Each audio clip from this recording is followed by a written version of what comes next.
Sabato 4 giugno, Cuore Immacolato della Beata Vergine Maria. È il 156esimo giorno dall'inizio dell'anno, ne mancano 210 al termine.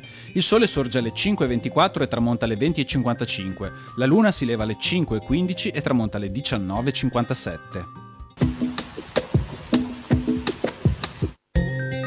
Dopo ben 20 scrutini, all'età di 78 anni viene eletto doge Marcantonio Trevisan. Il ritardo e l'incertezza sulla sua elezione erano dovute alla gran ben nota bontà d'animo e innocenza, venendo quindi ritenuto inadatto a ricoprire la massima carica della Repubblica in quei tempi difficili.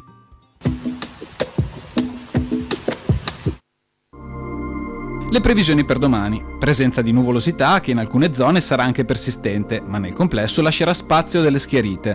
Precipitazioni, fenomeni sparsi e discontinui anche a carattere di rovescio o temporale, con una probabilità in aumento sulle zone pianeggianti da medio-bassa a medio-alta e su quelle montane da bassa a medio-alta. Temperature stazionarie o in aumento al più contenuto. Venti deboli di direzione variabile. Mare quasi calmo, salvo risultare poco mosso al largo fino al mattino.